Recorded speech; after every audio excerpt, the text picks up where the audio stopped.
Hi hello everyone. So wealth management and broking वाले segment से एक और बिजनेस पे आज हम डिस्कशन करेंगे। मोतीलाल ओसवाल, इस कंपनी के फोर्थ क्वार्टर के रिजल्ट काफी स्ट्रांग रहे थे। इनफैक्ट पूरा FY 24 अगर आप देखोगे तो बहुत अच्छे नंबर्स कंपनी ने रिपोर्ट किए हैं। 69% से इस कंपनी की सेल्स ग्रो हुई है FY 24 के अंदर। मार्जिन में सुपर एक्सपेंशन आया है, 45% से 58% पे मार्जिन आए हैं कंपनी के। एंड अगर हम नेट प्रॉफिट भी देखें इस कंपनी का तो ऑलमोस्ट उसमें 2.5x ग्रोथ आई है, मतलब 2.5 गुना कंपनी का जो पैट है वो ग्रो हुआ है लास्ट ईयर के कंपैरिजन में। तो नंबर्स काफी अच्छे डिलीवर किए हैं। इनका अगर आप सेगमेंट देखोगे तो तीन चार सेगमेंट है इस बिजनेस के। पहला सेगमेंट है इनका ब्रोकिंग का। ब्रोकिंग के अंदर एक तो मेन वही इक्विटी ब्रोकिंग है। उसके अलावा कंपनी का डिस्ट्रीब्यूशन का भी बिजनेस है। जैसे जो बाकी के फाइनेंशियल प्रोडक्ट्स होते हैं आपके, insurance, life insurance, health insurance, आपका म्यूचुअल फंड वगैरह। सो ये सारे प्रोडक्ट्स कंपनी डिस्ट्रीब्यूट करती है, तो यहाँ से भी इनकम आता है। प्लस ब्रोकिंग में ही एक और इनका इन्वेस्टमेंट बैंकिंग का बिजनेस है। तो ये सारे बिजनेस इनके ब्रोकिंग वाले सेगमेंट के अंदर आते हैं। दूसरा सेगमेंट है इस कंपनी का एसेट एंड वेल्थ मैनेजमेंट का। जैसे नुवामा का हमने देखा है एसेट एंड वेल्थ मैनेजमेंट वाला बिजनेस, वैसा ही है ये इस कंपनी के लिए भी। एएमसी का एएमसी कंपनी है इस मोतीलाल ओसवाल की, तो जिसमें इनका म्यूचुअल फंड की स्कीम्स हैं, पीएमएस है, एआईएफ है। प्लस साथ में इनका वेल्थ मैनेजमेंट का काम है। वही जो इन्वेस्टमेंट मैनेजमेंट करती है कंपनी, एचएनआई, अल्ट्रा एचएनआई के लिए। तीसरा सेगमेंट है इस कंपनी के लिए होम फाइनेंस का। तो बेसिकली मोतीलाल ओसवाल जो है वो अफोर्डेबल हाउसिंग हाउसिंग सेगमेंट के अंदर है। सेम जैसा आवास का, होम फर्स्ट का, एप्टस का जैसा बिजनेस मॉडल है, वैसे ही बिजनेस मॉडल है इस कंपनी का भी। तो ये तीन सेगमेंट्स है इस कंपनी के लिए। मेन जो बिजनेस आता है, जो रेवेन्यू आता है इनके लिए, वो ब्रोकिंग और एसेट एंड वेल्थ मैनेजमेंट वाले सेगमेंट से ही आता है। तो ये ओवरऑल मॉडल है। रिजल्ट काफी अच्छा रहा पूरा FY 24 इस कंपनी के लिए। स्टॉक भी अगर आप देखोगे तो kind of multibagger returns deliver किए इस स्टॉक ने। 3x हो गया स्टॉक एक साल के अंदर। एंड अभी ऑब्वियसली हमें कौन कौन से आइडिया लगेगा कि FY 25 के लिए मैनेजमेंट की क्या प्रायोरिटीज है, क्या स्ट्रेटेजीज है, एंड ओवरऑल ग्रोथ वगैरह क्या टारगेट कर रही है मैनेजमेंट इस फाइनेंशियल ईयर के लिए। सो कॉन कॉल में अगर हम देखें तो कंपनी का कहना है कि 35% की आरओई रही है इस कंपनी की, सारे बिजनेसेस को इंक्लूड करके कंसोलिडेटेड लेवल पे। एंड वो होगा भी बिकॉज आपका प्रॉफिट ग्रोथ इतना इतना हाई रहा है पूरे फाइनेंशियल ईयर के अंदर। तो आरओई बहुत अच्छे से इंप्रूव हुआ है कंपनी के लिए। देन अगर हम सिर्फ ऑपरेटिंग बिजनेस की बात करें, मतलब जो इनके तीन मेन बिजनेस हैं, उसमें कंपनी का प्रॉफिट ग्रोथ 66% रहा है। लेकिन क्योंकि इस कंपनी का एक और सेगमेंट है, ट्रेजरी इन्वेस्टमेंट वाला सेगमेंट है इनके लिए। तो बेसिकली ये क्या करते हैं, जो ऑपरेटिंग बिजनेस से जितना भी प्रॉफिट आता है उसमें वर्किंग कैपिटल यूज करने के बाद, प्लस जो भी आपको डिविडेंड वगैरह देना है, वो सारा पोस्ट पे आउट के बाद जितना भी प्रॉफिट बचता है कंपनी का, वो ये डिप्लॉय करते हैं अपने ट्रेजरी इन्वेस्टमेंट वाले सेगमेंट के अंदर। एंड वहां से ऑलमोस्ट 18-20% के आसपास की ईल्ड जनरेट करी है कंपनी ने इस फाइनेंशियल ईयर के अंदर। इसीलिए इनका जो पैट का नंबर है वो काफी काफी ज्यादा ग्रोथ आया उसके अंदर। अदरवाइज वैसे भी 66% की ग्रोथ तो पैट में है ही। जो मेन बिजनेस है उन्होंने भी काफी अच्छी ग्रोथ डिलीवर करी है। सो इसीलिए कंपनी का फाइनेंशियल ईयर बहुत अच्छा रहा है। देन नेटवर्थ कंपनी का 40% से ग्रो हुआ है on a Y basis. Plus अगर आप लास्ट 10 ईयर का कैगर देखोगे इनके नेटवर्थ का, तो 22% से इस कंपनी ने अपने नेटवर्थ को इंक्रीज किया है लास्ट 10 ईयर्स के अंदर। देन कंपनी ने शेयर होल्डर्स को रिवॉर्ड किया है। एक तो डिविडेंड तो अनाउंस किया ही है, प्लस कंपनी ने बोनस शेयर्स भी इशू किए हैं। तो पर शेयर थ्री इक्विटी शेयर्स इस कंपनी ने इशू किए हैं अपने शेयर होल्डर्स को रिवॉर्ड करने के लिए, बिकॉज ओवरऑल फाइनेंशियल ईयर काफी अच्छा रहा है इनके लिए। देन कंपनी ने रिपोर्टिंग में एक चेंज किया है। सो इनका बेसिकली एक तो वेल्थ मैनेजमेंट का बिजनेस है, प्लस ब्रोकिंग के अंदर एक और इनका सेगमेंट है पीसीजी, प्रिविलेज क्लाइंट ग्रुप। अब ये जो प्रिविलेज क्लाइंट ग्रुप है, इसका जो मॉडल है वो बिल्कुल वैसा ही है जैसे वेल्थ मैनेजमेंट का होता है। कंपनी इन्वेस्टमेंट मैनेज करती है, एडवाइस करती है, मॉडल वही है। लेकिन अभी तक इस वाले सेगमेंट से जो पैसा बिजनेस जनरेट होता था वो कंपनी ब्रोकिंग वाले सेगमेंट के अंदर रिपोर्ट करती थी। तो उस रिपोर्टिंग को चेंज करके अब पीसीजी को भी कंपनी वेल्थ मैनेजमेंट के अंदर ही रिपोर्ट कर रही है, सो दैट एक क्लियर आइडिया लगे कि एग्जैक्टली इनका जो वेल्थ मैनेजमेंट है, जो एडवाइजरी का बिजनेस है, वहां से कितना बिजनेस आ रहा है। तो ये इन्होंने एक रिपोर्टिंग चेंज करी है इस क्वार्टर के अंदर। देन मार्केट के ऊपर इन्होंने बहुत अच्छा आउटलुक दिया है, एक बहुत अच्छी इनसाइट शेयर करी है। सो कंपनी का कहना है कि रिटेल पार्टिसिपेशन अगर आप देखोगे इंडिया में, तो बहुत जबरदस्त ग्रोथ रही है पिछले कुछ सालों में। लास्ट 3 साल के अंदर जो नंबर ऑफ डीमैट अकाउंट्स हैं इंडिया में, वो 3x हो गए, 3 गुना ग्रोथ आई है नंबर ऑफ डीमैट अकाउंट्स में। तो ये बेसिकली क्या शो कर रहा है कि पार्टिसिपेशन बहुत ज्यादा इंक्रीज हुआ है रिटेल कस्टमर्स का। एंड इसकी वजह से क्या हुआ है, मतलब नंबर ऑफ डीमैट अकाउंट कितने ग्रो हुए, 3x। लेकिन जो ब्रोकिंग वॉल्यूम है उसमें 13 टाइम ग्रोथ आई है। तो एक्चुअली ये आपको ये शो कर रहा है कि जो नए पार्टिसिपेटर्स आए हैं, रिटेल क्लाइंट जो एंटर हुए हैं मार्केट के अंदर, उन्होंने सिर्फ अकाउंट ही ओपन नहीं किया है, बल्कि वो एक्टिव क्लाइंट्स है, एक्टिवली वो ट्रेड कर रहे हैं, वॉल्यूम दे रहे हैं मार्केट को। एंड इससे बेनिफिट किसको होगा? ऑब्वियसली जितनी भी ब्रोकिंग कम्युनिटीज है या ओवरऑल कैपिटल मार्केट के जितने भी बिजनेसेस हैं, उनको बहुत ज्यादा बेनिफिट होगा। और ये आगे के लिए भी एक क्लियर ट्रेंड सेट कर रहा है कि 3x ग्रोथ के ऊपर 13 टाइम ग्रोथ आ रही है आपके ट्रेडिंग वॉल्यूम के अंदर। तो ये एक बहुत पॉजिटिव साइन है, बिकॉज अभी भी हार्डली 15-16 करोड़ लोग ही डीमैट अकाउंट हैं जिनका। तो अभी भी एक बहुत लंबा पेनिट्रेशन है, एक बहुत स्ट्रॉन्ग ग्रोथ रनवे अभी भी इस पूरे सेक्टर में, इस पूरे सेगमेंट के पास अवेलेबल है। देन कंपनी कह रही है कि लगभग 3 crore 70 lakh demat account open हुए हैं इस पूरे फाइनेंशियल ईयर के अंदर, और वो भी 15 करोड़ के बेस पे। तो बेस बहुत स्ट्रॉन्ग था, उस बेस पे लगभग 3.70 करोड़ नए डीमैट्स अकाउंट्स ओपन हुए हैं। एंड ये एक्चुअली आपको एक क्लियर इंसाइट दे रहा है कि नियर टू मीडियम टर्म में एक अच्छी सस्टेनेबल ग्रोथ इस सेगमेंट के लिए अवेलेबल है। एटलीस्ट 20% कंपनी का कहना है कि मीडियम टर्म में ग्रोथ रेट रहना चाहिए इस पूरे सेगमेंट के अंदर। प्लस इसके साथ में दूसरी चीज क्या है, ये तो डीमैट अकाउंट हो गया। दूसरा पॉइंट आ जाता है आपका म्यूचुअल फंड का, mutual fund investments. So company कह रही है कि म्यूचुअल फंड की भी अगर आप ग्रोथ देखोगे तो लास्ट कुछ सालों में बहुत अच्छी रही है। उसमें एक बहुत बड़ा रोल रहा है एमफी का, एमफी जो कि म्यूचुअल फंड की एसोसिएशन है, प्लस जितनी भी डिस्ट्रीब्यूशन कम्युनिटीज है, इन दोनों का एक बहुत बड़ा रोल रहा है। जैसे आपने बहुत ज्यादा ये मार्केटिंग कैंपेन देखा होगा म्यूचुअल फंड सही है करके, एंड एसआईपी के ऊपर एक बहुत बड़ा मार्केटिंग कैंपेन एमपी की तरफ से चलाया जा रहा है पिछले कुछ सालों से, just to educate retail investors की उनको एक आइडिया लगे कि कितना इंपॉर्टेंट है म्यूचुअल फंड में इन्वेस्ट करना। एंड वो जो ट्रेडिशनल इन्वेस्टमेंट इंस्ट्रूमेंट्स हैं, जैसे आपका एफडी है, गोल्ड है, रियल एस्टेट है, सो या फिर इंश्योरेंस है, सो उन सब से निकल के आपको म्यूचुअल फंड में इन्वेस्ट करना चाहिए। इसमें एमफी का बहुत बड़ा रोल रहा है। साथ में डिस्ट्रीब्यूशन कम्युनिटी को भी आप ऐड कर सकते हो, जैसे ईटी नाउ है, एंड ऐसे आज के टाइम पे तो बहुत सारे ऐसे डिजिटल एप्स हैं जहाँ पे आपको अच्छी एजुकेशन मिलती है, अच्छी अवेयरनेस मिलती है इन्वेस्टमेंट्स के ऊपर। सो इन सबका बहुत बड़ा रोल रहा है, बिकॉज आज के टाइम पे अगर आप देखोगे तो रिटेल कस्टमर्स बहुत ज्यादा कंफर्ट फील करते हैं, स्पेशली म्यूचुअल फंड्स के थ्रू। मतलब एक टाइम के लिए अगर आप इक्विटी इन्वेस्टिंग की किसी से बात करोगे तो थोड़ा सा डिस्कम्फर्ट आ सकता है, बिकॉज इतने सारी कंपनीज है, कौन सा स्टॉक हमें एंटर करना चाहिए, कब करना चाहिए, बिजनेस मॉडल क्या है, कैसे चेंज हो रहा है।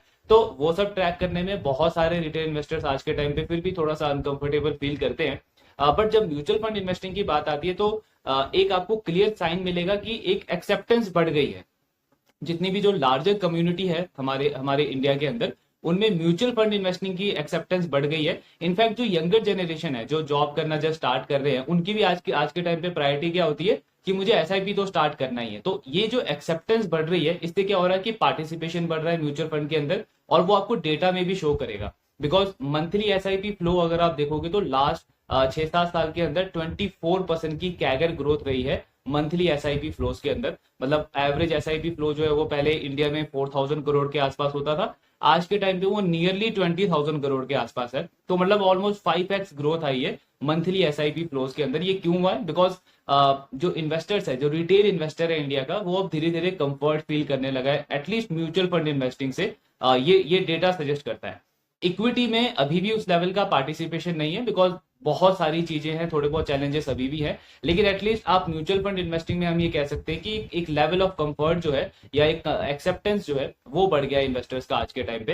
एंड ऐसे में कंपनी का कहना है कि वो एएमसीज जो कि स्पेशली इक्विटी बेस्ड अपना एयूएम रन करती है, उनके लिए एक एडिशनल एडवांटेज है। तो मोतीलाल की भी अगर आप जितनी भी स्कीम्स देखोगे, उसमें ज्यादातर स्कीम्स जो है इस कंपनी की वो इक्विटी रिलेटेड है। मतलब डेट स्कीम्स जो होती है या फिर जो हाइब्रिड स्कीम्स होती है, उन पे मोतीलाल का कम फोकस है। एंड वही कंपनी कह रही है कि वो कंपनी जिनका इक्विटी बेस्ड स्कीम के ऊपर ज्यादा फोकस रहता है, उनके लिए ग्रोथ रनवे ज्यादा स्ट्रॉन्ग और सस्टेनेबल रहने वाले आने वाले टाइम में।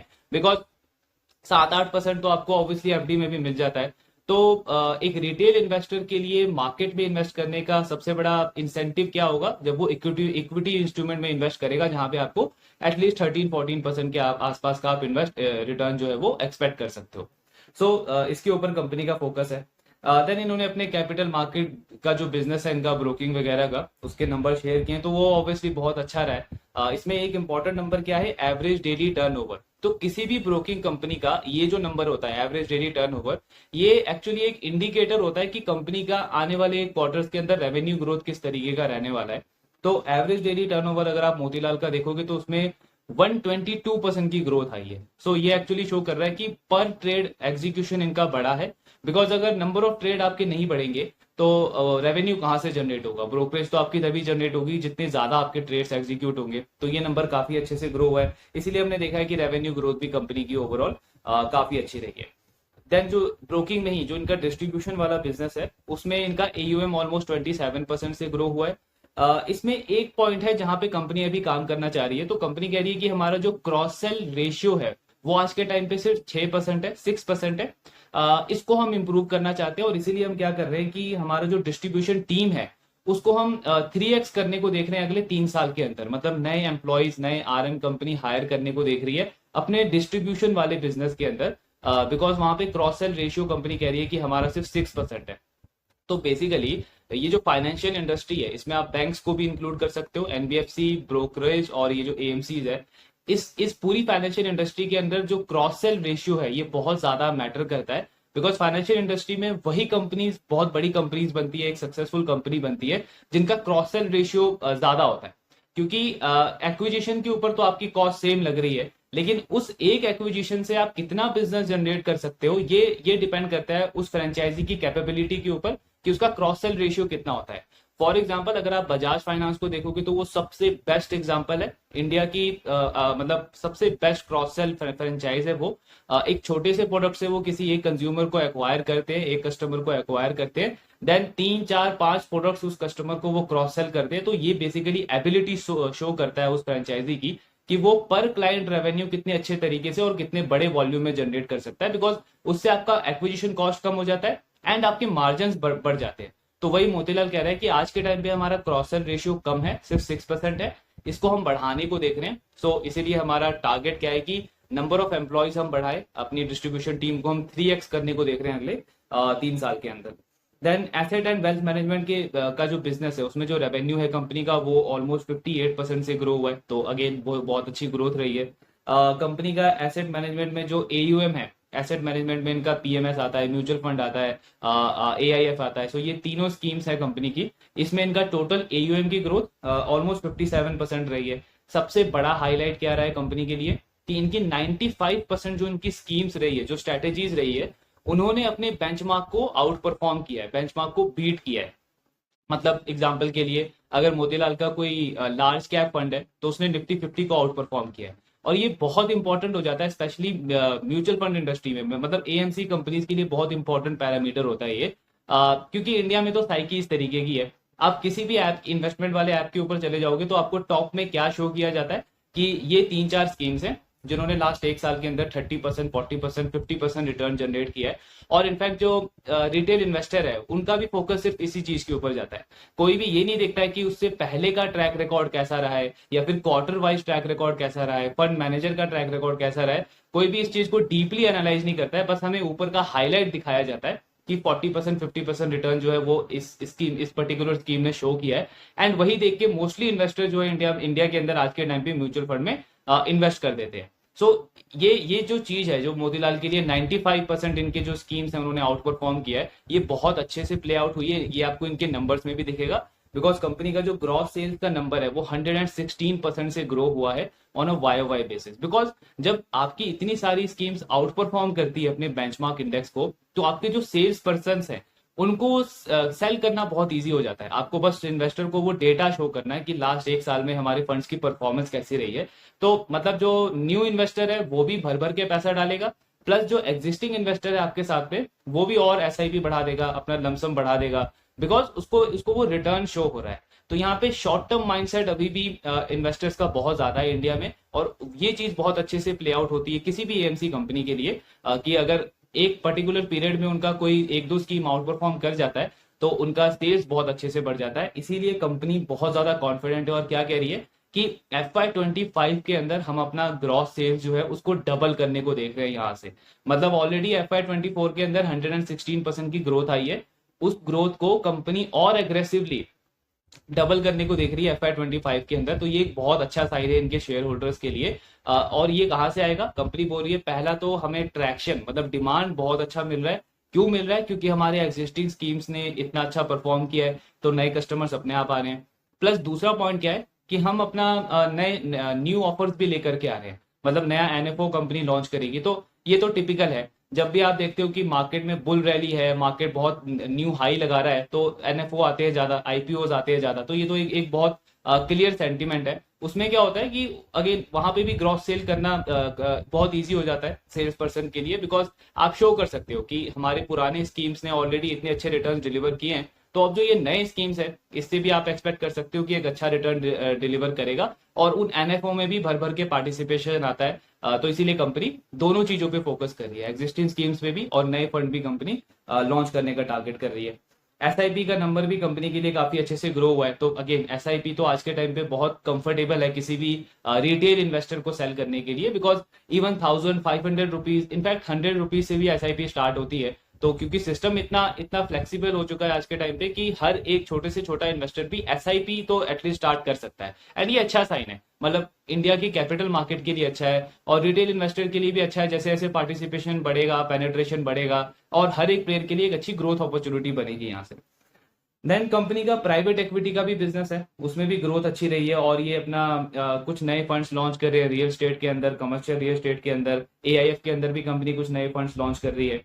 हाउसिंग बिजनेस, तो इनका जो 3-4 सेगमेंट है, इसमें आप बोल सकते हो सबसे वीक सेगमेंट जो है वो इस कंपनी के लिए हाउसिंग बिजनेस है, बिकॉज इसमें ग्रोथ लास्ट कुछ टाइम में अच्छी नहीं आई है। इनका लोन बुक का ग्रोथ अगर आप देखोगे तो इस पूरे फाइनेंशियल ईयर के अंदर भी सिर्फ 6% की एयूएम की ग्रोथ रही है। जबकि हमने बहुत सारी हाउसिंग फाइनेंस कंपनी डिस्कस करी है जिन्होंने 30-40% की ग्रोथ रिपोर्ट करी है, चाहे वो होम फर्स्ट हो, इंडिया शेल्टर हो, एप्टस है, या फिर अभी जो ये नया प्लेयर आया है आधार हाउसिंग फाइनेंस, इसकी भी ग्रोथ काफी अच्छी रही है। तो यहाँ पे कंपनी थोड़ा स्ट्रगल कर रहा है, लेकिन मैनेजमेंट ने बहुत एग्रेसिव स्टेप्स लिए। इन्होंने, जैसे हमने इनके रिजल्ट में भी डिस्कस किया था, कि ग्रुप की रिस्ट्रक्चरिंग करी है, नई लीडरशिप टीम आई है इनके हाउसिंग बिजनेस के अंदर, और इन्होंने ऑलमोस्ट 925 नए आरएम्स हायर किए हैं अपने हाउसिंग बिजनेस के अंदर। इसको कंपनी डबल करने को देख रही है इस पूरे फाइनेंशियल ईयर में। तो मतलब अपने एम्प्लॉयज, जो सेल्स पर्सन हैं, उनको डबल करेगी। प्लस कंपनी का टारगेट है कि जो डिसबर्समेंट है उसको भी हम डबल करेंगे FY25 के अंदर, क्योंकि आज के टाइम पे अगर आप इनका कॉस्ट टू इनकम देखोगे तो 45% के आसपास है, जो कि ज्यादा है अगर हम इनके पीयर्स से कंपेयर करें। लेकिन वो क्यों है? बिकॉज कंपनी ने हायरिंग दबा के करी है, प्लस अगले साल भी हायरिंग एग्रेसिवली करने का टारगेट है, क्योंकि इनको डिसबर्समेंट पे फोकस है, मतलब फ्रेश लोन कंपनी ज्यादा देगी, बिकॉज वहीं से ग्रोथ आएगा। तो उसके बाद कंपनी कह रही है कि FY26 से आप एक्सपेक्ट कर सकते हो कि धीरे धीरे हमारा कॉस्ट टू इनकम इस वाले बिजनेस में कम आना स्टार्ट होगा। तो मतलब हम ये बोल सकते हैं कि इनका हाउसिंग बिजनेस अभी तक अच्छा तो नहीं कर रहा है, लेकिन ये जो कुछ स्टेप्स लिए कंपनी ने, ये एक्चुअली एक एग्रेसिवनेस शो कर रहा है मैनेजमेंट की, कि इस वाले बिजनेस को भी मैनेजमेंट काफी ज्यादा फोकस कर रहा है कि इसको भी ग्रोथ पाथ पे लाया जाए और ओवरऑल इसकी भी ग्रोथ जो है वो अच्छी करी जाए। इनमें एसेट क्वालिटी अच्छी है, इनका ग्रॉस एनपीए 1 से भी कम है, नेट एनपीए 0.5% से भी कम है। तो एसेट क्वालिटी तो अच्छी है, लेकिन ग्रोथ पे फोकस करना जरूरी है, तो इसीलिए ये हायरिंग वगैरह कर रहे हैं। देन कंपनी का कहना है कि जो इनका वेल्थ मैनेजमेंट का बिजनेस है, उसमें अगर आप इस कंपनी का फैमिली पर आरएम देखोगे तो वो काफी कम है कंपेयर टू अदर प्लेयर्स। उसका एक रीजन ये है कि मोतीलाल कह रहा है कि हमारे 60% जो आरएम है वो अभी नए हैं, मतलब उनको 2 साल भी नहीं हुआ है हमारे कंपनी के साथ में। तो ऑब्वियसली इस इंडस्ट्री के अंदर टाइम लगता है। आप किसी कंपनी में ऐड होते हो, देन आप नया क्लाइंट एक्वायर करके लाते हो, तो क्लाइंट बेस डेवलप करने में हर एक आरएम को थोड़ा सा टाइम लगता है। तो कंपनी कह रही है कि हमने लास्ट कुछ सालों के अंदर इस वाले बिजनेस के अंदर भी बहुत ज्यादा हायरिंग करी है, एग्रेसिवली हायरिंग करी है, और अब यहां से हमारा फोकस इस चीज के ऊपर है कि आरएम की प्रोडक्टिविटी को बढ़ाना है और उसके पर आरएम मार्जिन को इंप्रूव करना है। पर आरएम मार्जिन आपका कैसे इंप्रूव होगा? जैसे एक आरएम ज्यादा से ज्यादा क्लाइंट को मैनेज करने लगेगा, ज्यादा से ज्यादा एसेट मैनेज करेगा, वैसे आप देखोगे कि उसकी प्रोडक्टिविटी इंप्रूव होगी, उसका मार्जिन बढ़ेगा एंड पर आरएम प्रॉफिटेबिलिटी भी बढ़ेगा। कॉस्ट तो आपको अपफ्रंट लेना पड़ता है, जैसे इसको आप बिल्कुल एक मैन्युफैक्चरिंग कंपनी की तरह ले सकते हो। जैसे कोई एक मैन्युफैक्चरिंग कंपनी एक नया प्लांट लगाती है तो उसको अपफ्रंट कॉस्ट लेना पड़ता है, वो केपेक्स वगैरह का, मशीनरी लगाती है। और कोई भी प्लांट लगते ही एकदम से आप ये नहीं देखते हो कि 100% पे उसकी यूटिलाइजेशन चली गई है।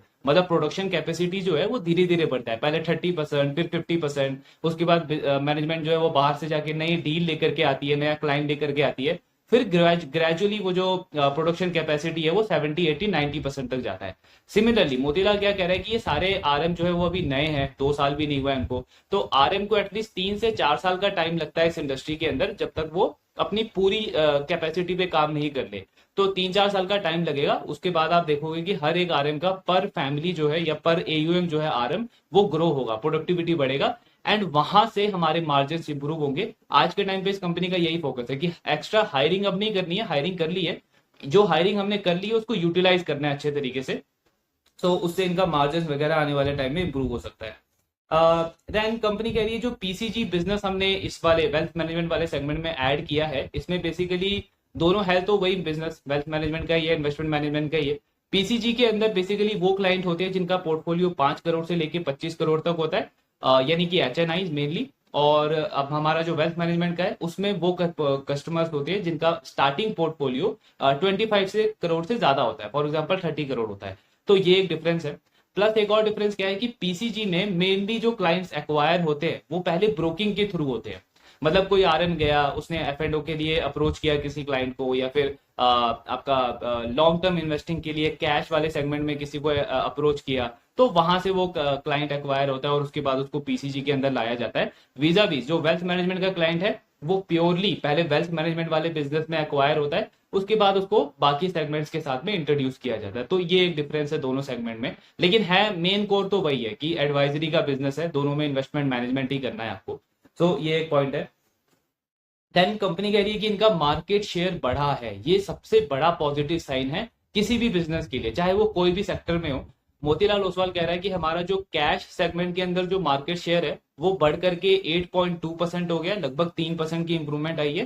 प्लस जो एफ एंड ओ के अंदर जो हमारा मार्केट शेयर है उसमें भी 2 से 2.5% की इंप्रूवमेंट हुई है, एंड 8.7% का मार्केट शेयर है आज के टाइम पे। सो आप किसी भी बिजनेस को एनालाइज कर रहे हो, किसी भी बिजनेस को स्टडी कर रहे हो, एंड वो किसी भी सेक्टर से बिलोंग करता हो, जब भी आप देखोगे कि उस बिजनेस का मार्केट शेयर बढ़ रहा है, तो इन शॉर्ट टर्म में मे बी उसका ग्रोथ का थोड़ा बहुत प्रॉब्लम हो सकता है, लेकिन वहां पे एटलीस्ट एक इन्वेस्टर को और मार्केट को एक कॉन्फिडेंस होता है कि ये शॉर्ट टर्म कुछ चैलेंजेस हो सकते हैं, लेकिन कंपनी ओवरऑल अच्छा कर रही है because market share company hold कर पा रही है या फिर मार्केट शेयर गेन कर पा रही है। वीजा वीज किसी भी सेक्टर से आप देखोगे, चाहे वो कंपनी अपने सेक्टर की लीडर ही क्यों ना हो, लेकिन अगर वो मार्केट शेयर लूज करने लग जाती है तो वहां पे आप एक पॉइंट देखोगे, most of the time market उस स्टॉक को रिवॉर्ड नहीं करेगा। मे बी वो बिजनेस जो है वो 20-30% की ग्रोथ रिपोर्ट कर दे किसी क्वार्टर में, लेकिन अगर वो मार्केट शेयर लूज कर रहा है बाकी प्लेयर से या कॉम्पिटिटर से, तो उस स्टॉक को रिवॉर्ड नहीं मिलने वाला, बिकॉज वो एक बहुत नेगेटिव साइन है। पास्ट में रिसेंटली आप बहुत ऐसे एग्जांपल्स देख सकते हो, एशियन पेंट्स है, पिडेलाइट है, रिलैक्सो एक बहुत बेहतरीन एग्जांपल है इस चीज का, कि मार्केट शेयर ये कंपनी लूज कर रही थी, उसके बाद भी बहुत ज्यादा ऐसा स्टोरिफिकेशन किया गया मार्केट में कि नहीं, इस कंपनी का कॉम्पिटिटिव एडवांटेज है, इसके पास ये मोड है, वो मोड है। सो अगर आप मार्केट शेयर लूज कर रहे हो तो उसका क्लियर साइन है कि जो भी आपका कॉम्पिटिटिव एडवांटेज है वो आपके लिए करंटली काम नहीं कर रहा है, इसीलिए आप मार्केट शेयर लूज कर रहे हो अपने कॉम्पिटिटर से। तो वहां पे इन्वेस्टर को चाहिए कि काफी कॉशियसली ट्रैक करना है, एंड अगर वो ट्रेंड कंटिन्यू है 1-2 क्वार्टर तक, तो बेस्ट है कि हम कोई और अपॉर्चुनिटीज को एक्सप्लोर करें, बिकॉज वो एक बहुत नेगेटिव साइन है। हमने रिलैक्सो का और एशियन पेंट का भी रिसेंटली देखा है कि इन बिजनेसेस ने काफी स्ट्रगल किया रिसेंट टाइम में अपने कॉम्पिटिटर से। आई मीन वहां पे भी बहुत स्टोरिफिकेशन हुआ कि इनका ये कॉम्पिटिटिव एडवांटेज है, या फिर बहुत ज्यादा इस चीजों को प्रमोट किया गया। बट एट द एंड जब आप मार्केट शेयर लूज कर रहे हो तो उसका तो क्लियर साइन है कि आपका वो कॉम्पिटिटिव एडवांटेज आपके लिए काम नहीं कर रहा है। सो इट्स बेस्ट कि आप बाकी अपॉर्चुनिटीज को एक्सप्लोर करो, बिकॉज मार्केट तब तक तो आपको रिवॉर्ड नहीं करने वाला जब तक आप वापस से अपने मार्केट शेयर को बढ़ाना स्टार्ट नहीं कर देते हो। तो इस चीज को हमें फोकस करना है। एंड वहीं पे मोतीलाल का अगर हम देखें तो ये एक बहुत पॉजिटिव साइन है, कंपनी दोनों सेगमेंट के अंदर कैश और एफ एंड ओ दोनों में मार्केट शेयर अभी गेन कर रही है। देन कंपनी का कहना है कि हमारा जो ब्रोकिंग का बिजनेस है वो फुल सर्विस ब्रोकर है। तो मोतीलाल कोई डिस्काउंट ब्रोकर नहीं है जैसे अपस्टॉक, एंजल वन या फिर जीरोधा वगैरह। फुल सर्विस ब्रोकर है, पूरी ब्रोकरेज ये चार्ज करते हैं अपने हर एक सेगमेंट के ऊपर। और कंपनी का कहना है कि हमारा रेवेन्यू शेयर भी 50-50 है, मतलब लगभग 50% हमारा कैश से आता है, 50% लगभग हमारा F&O से आता है। तो कल को चल के अगर रेगुलेशन वाइज कुछ थोड़ी बहुत चेंजेस होती भी है F&O को लेकर के, तो हमें नहीं लगता कि हमारे बिजनेस को कोई बहुत मेजर इंपैक्ट पड़ेगा, बिकॉज मोतीलाल का कहना है कि मार्केट में मोतीलाल के बिजनेस की रिसर्च की और एडवाइजरी की, इन दोनों की बहुत अच्छी रेपुटेशन है, और हम काफी अच्छे से इसको कॉप अप कर सकते हैं अगर कोई रेगुलेटरी वाइज चेंजेस होती भी है तो। प्लस साथ में कंपनी का कहना है कि हमारा मोतीलाल का जो अगर आप फ्रेंचाइजी नेटवर्क देखोगे तो ये लार्जेस्ट फ्रेंचाइजी नेटवर्क है इस कंपनी का ब्रोकिंग इंडस्ट्री के अंदर। काफी वाइड प्रेजेंस है इस कंपनी की फ्रेंचाइजीज की, और इनका कहना है कि ये हमें वेरिएबल कॉस्ट की मतलब वेरिएबल मॉडल है हमारा ये। इसमें बेनिफिट क्या होता है कि डिसएडवांटेज क्या है इसका कि इनको ऑपरेटिंग लिवरेज नहीं मिलता है, मतलब ऑपरेटिंग लिवरेज बहुत अच्छे से नहीं मिलेगा। क्यों? क्योंकि अगर आपका रेवेन्यू बढ़ रहा है फ्रेंचाइजी वाले बिजनेस से, तो आपका कॉस्ट भी बढ़ रहा है, बिकॉज आपको रिवॉर्ड करना पड़ता है अपने हर एक सब ब्रोकर को। लेकिन इसका पॉजिटिव साइड क्या है कि इवन दो अगर आपके सब ब्रोकर वाले बिजनेस से रेवेन्यू कम आने लग जाता है तो भी आपका कॉस्ट भी कम हो जाएगा, तो वो इवन आउट हो जाता है। मतलब कंपनी के लिए वेरिएबल मॉडल है, ये फ्लेक्सिबल मॉडल है इनका, और इसीलिए कंपनी का बैड टाइम में भी इनका जो रेवेन्यू गिरेगा वो ज्यादा नहीं गिरेगा इनके सब ब्रोकिंग वाले बिजनेस से। देन कंपनी कह रही है कि इनका लैंडिंग बिजनेस भी है, जैसे नुवामा में हमने देखा था कि वो अपने एचएनआई क्लाइंट्स को ईसॉप के अगेंस्ट में लोन वगैरह देती है, मोतीलाल भी लोन देती है, बट इन्होंने ये मेंशन नहीं किया कि ये ईसॉप के अगेंस्ट में देते हैं या फिर किस चीज के अगेंस्ट में देते हैं, बट ये भी लोन वगैरह देते हैं अपने एचएनआई क्लाइंट्स को। देन कंपनी का कहना है कि कोई कैपिटल रेजिंग पे अभी हमारा फोकस नहीं है, क्योंकि हम खुद ही अच्छा खासा कैपिटल जनरेट कर रहे हैं, एसेट लाइट मॉडल है, और तीनों बिजनेस काफी अच्छा कर रहे हैं। कंपनी का जो नेटवर्थ है वो ऑलमोस्ट 40% से ग्रो हो रहा है। तो कंपनी कह रही है कि हमें कोई कैपिटल रेजिंग की रिक्वायरमेंट आज के टाइम पे नहीं है। ऑपरेटिंग प्रॉफिट जो है प्लस हमारा जो ट्रेजरी वाला जो सेगमेंट है वहां से इतना हेल्दी प्रॉफिट जनरेट हो रहा है कि हम फ्यूचर जो ग्रोथ एक्सपेंशन है उसको हम वहीं से कर सकते हैं। देन इसके बाद कंपनी कह रही है कि हमने काफी एग्रेसिवली हायरिंग करी है आज के टाइम पे, पिछले कुछ टाइम में, और अब यहां से फोकस इसी चीज के ऊपर है कि प्रोडक्टिविटी को बढ़ाना है, आरएम की प्रोडक्टिविटी को इंक्रीज करना है। टीयर 2 टीयर 3 मार्केट में भी मोतीलाल एक्सपैंड करने को देख रहा है, लेकिन प्रोडक्ट डिफरेंशिएशन नहीं होगा। मतलब ऐसा नहीं है कि टीयर 2 टीयर 3 मार्केट में कोई नया प्रोडक्ट लेकर के जाएगी। मैनेजमेंट का कह रहे हैं कि यही सारे प्रोडक्ट जो हमने मेट्रो में या टीयर 1 सिटीज के क्लाइंट्स को केटर किया है वही प्रोडक्ट्स हम वहां पे ऑफर करेंगे, बिकॉज बेसिक नीड तो वही है, सबको अपना इन्वेस्टमेंट मैनेजमेंट करवाना है और ओवरऑल रिटर्न जनरेट करना है एक प्रोफेशनल एडवाइस को लेते हुए, तो बेसिक नीड तो वही है। इसलिए ऐसा लगता नहीं है कि कोई अलग प्रोडक्ट की रिक्वायरमेंट है, इसी प्रोडक्ट से हम टीयर 2 टीयर 3 मार्केट के अंदर जाएंगे। लेकिन एक चीज कंपनी कह रही है कि जो अल्ट्रा एचएनआई वाला सेगमेंट है वो हमें लगता है कि अभी तक अच्छे से एक्सप्लोर नहीं किया है हमने, तो उस पर्टिकुलर सेगमेंट के ऊपर हमारा फोकस थोड़ा सा ज्यादा रहेगा आने वाले टाइम में। इसके लिए इन्होंने एक नया सीआईओ भी हायर किया है, मतलब चीफ इन्वेस्टमेंट ऑफिसर को हायर किया है इन्होंने, जो इनकी एडवाइजरी कैपेबिलिटी को और ज्यादा एनहांस करेगा, जो कि अल्ट्रा एचएनआई कस्टमर्स की एक्विजिशन की इंप्रूव होगी इनकी। देन कंपनी कह रही है कि जैसे आनंद रैठी का डिजिटल मॉडल है एक, जिसमें कंपनी डिजिटली मास एफ्लुएंस को टारगेट करती है, वेल्थ मैनेजमेंट का एडवाइस देती है पूरा। तो मोतीलाल कह रहा है कि हमारा नियर फ्यूचर में अभी ऐसा कोई प्लान नहीं है कि कोई डिजिटल मॉडल हम लॉन्च करें। ऑलरेडी हमारा ये फिजिकल मॉडल है, ब्रांचेस हैं, ब्रोकिंग का बिजनेस है, वो बहुत अच्छा कर रहा है एंड उसी को हम कंटिन्यू रखना चाहते हैं। एक और पॉइंट है, कंपनी कह रही है कि कोई डीमर्जर की अभी कोई मतलब कोई ऐसा डिस्कशन नहीं चल रहा है डीमर्जर का। इसका एक सबसे बड़ा रीजन है कि अगर आप ट्रेडिशनल ब्रोकर्स की बात करोगे, मतलब डिस्काउंट ब्रोकर्स तो अलग हो गए, जो ट्रेडिशनल ब्रोकर्स हैं, नॉन बैंकिंग ट्रेडिशनल ब्रोकर, जैसे कोटक सिक्योरिटी, एचडीएफसी सिक्योरिटी के साथ में एक ब्रांड लगा हुआ है एचडीएफसी का, कोटक का, कि ये एक बैंक की सब्सिडरी है, तो वहां पे ट्रस्ट और ब्रांड तो ऑलरेडी आपका बिल्ड हुआ है। लेकिन जो नॉन बैंकिंग ट्रेडिशनल ब्रोकर्स हैं उनमें मोतीलाल का आप बोल सकते हो टॉप लिस्ट में नाम आता है, क्योंकि बहुत अच्छी ब्रांड रेपुटेशन है इस कंपनी की पिछले 30 साल के अंदर मार्केट में, एक अच्छा खासा ट्रस्ट है इस कंपनी का, और ये जो ब्रांड वैल्यू है ये इस कंपनी को हेल्प करता है अपने हर एक बिजनेस के अंदर, ब्रोकिंग के अंदर, वेल्थ मैनेजमेंट के अंदर, एसेट मैनेजमेंट के अंदर, होम फाइनेंस बिजनेस के अंदर। तो कंपनी कह रही है इस ब्रांड को हम अभी कुछ सेक्रीफाइस करना नहीं चाहते, कोई डीमर्जर हम नहीं देख रहे हैं, बिकॉज यहाँ पे बहुत अच्छी हमारी सिनर्जी बनी हुई है हर एक कंपनी की।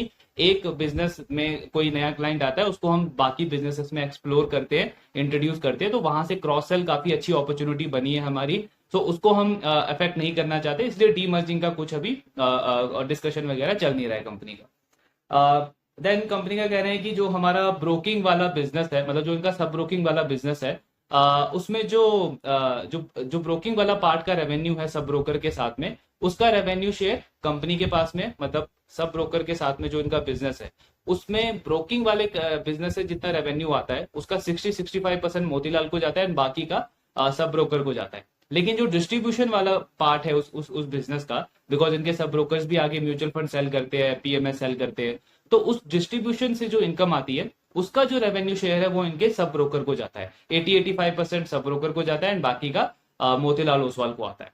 प्लस कंपनी कह रही है कि एआरआर रेवेन्यू, मतलब एनुअल रिकरिंग रेवेन्यू, और जो टीबीआर होता है मतलब ट्रांजैक्शन बेस्ड रेवेन्यू, ये ऑलरेडी अभी 50-50% पे है। और कंपनी कह रहा है कि यहां से अगर ये बढ़ेगा भी और तो एआरआर के फेवर में बढ़ेगा, एनुअल रिकरिंग रेवेन्यू के फेवर में बढ़ेगा। तो बेसिकली रिकरिंग रेवेन्यू से इन्वेस्टर को एक आइडिया लग जाता है कि कंपनी का इतना जो रेवेन्यू है ये तो इस साल आना ही चाहिए, बिकॉज ओवरऑल एयूएम का बेस इतना है। तो इसलिए आप सुनते हो कि हर एक वेल्थ मैनेजमेंट कंपनी का फोकस होता है कि एआरआर वाले पार्ट का जो रेवेन्यू है उसका शेयर को इंक्रीज किया जाए ओवरऑल।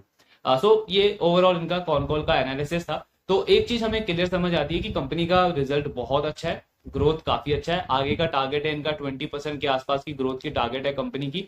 और जो जो सेगमेंट इस कंपनी के लिए अच्छा नहीं कर रहे हैं, जैसे वैसे तो एक ही सेगमेंट अच्छा नहीं कर रहा है होम फर्स्ट का, उसमें भी मैनेजमेंट बहुत एग्रेसिवली हायरिंग वगैरह कर रहा है, डिसबर्समेंट को डबल करने को देख रहा है। एंड ये एक बहुत पॉजिटिव साइन है, because as a shareholder हमको ऐसी ही कंपनीज चाहिए, ऐसी ही कंपनीज अच्छी लगती है जिनके अंदर एक एग्रेशन होता है, एक ग्रोथ का एक हंगर होता है कि आपको एक्सपैंड करना है, हर एक बिजनेस को एक्सपैंड कर रहा है। प्लस अगर आप उन सेगमेंट्स को भी देखो जो कि इस कंपनी के लिए अच्छा कर रहे हैं, फॉर एग्जांपल एएमसी वाला बिजनेस या फिर वेल्थ मैनेजमेंट का बिजनेस, वहां पे भी कंपनी का टारगेट क्या है कि अपने नंबर ऑफ आरएम्स को कंपनी ने डबल किया है, वहां पे प्रोडक्टिविटी को बढ़ाना है। एएमसी वाले बिजनेस में कंपनी कह रही है कि ग्रॉस सेल्स हम डबल करने का टारगेट कर रहे हैं FY25 के अंदर। सो ये ओवरऑल हाईलाइट देख के लगता है कि कंपनी का गाइडेंस काफी स्ट्रांग है FY25 के लिए। परफॉर्म तो ऑलरेडी कंपनी अच्छा कर ही रही है। स्टॉक भी अगर आप देखोगे तो 1 ईयर फॉरवर्ड भी पी पे ऑलमोस्ट 13-14 के आसपास ये स्टॉक आता है, 60% की ग्रोथ रेट है। सो यहां से इंपॉर्टेंट ये है कि इस कंपनी का ग्रोथ रेट हम ट्रैक करते जाए। अगर इस कंपनी का ग्रोथ रेट डिक्लाइन होता है, फॉर एग्जांपल 15-10% पे आ जाता है, तब तो ऑब्वियसली आई मीन जो ये अपॉर्चुनिटी है वो थोड़ी सी नेगेटिव हो जाएगी। बट यस, इस परफॉर्मेंस को अगर कंपनी सस्टेन करती है और एटलीस्ट 20-25% का भी ग्रोथ ये कंपनी सस्टेन करती है आगे चल करके, तो एक बहुत अच्छी अपॉर्चुनिटी लगती है इसके स्टॉक के अंदर। हर एक सेगमेंट इस कंपनी का ओवरऑल काफी अच्छा कर रहा है। बाकी देखते हैं आने वाले क्वार्टर्स में कैसी परफॉर्मेंस रहती है। एंड जो भी आपके डाउट्स हैं, do let me know in the comment box. Thank you very much.